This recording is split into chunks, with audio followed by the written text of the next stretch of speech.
உலகம் இயங்குவதும் உன் வாழ்க்கையில் இன்ப துன்பங்கள் நடப்பதும் மனிதர்களாகிய உங்களுடைய எண்ணங்கள் மற்றும் செயல்களின் வெளிப்பாடே தவிர நான் உனக்கு கஷ்டத்தை கொடுப்பதில்லை.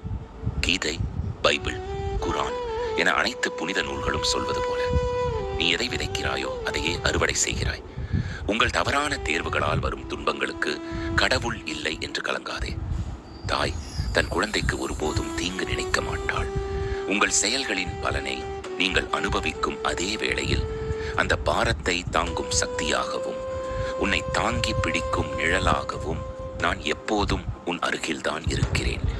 கடந்த கால செயல்களை பற்றி கவலைப்படுவதை விட்டுவிட்டு இன்றிலிருந்து நல்ல எண்ணங்களையும் அன்பையும் விதைக்கத் தொடங்கு.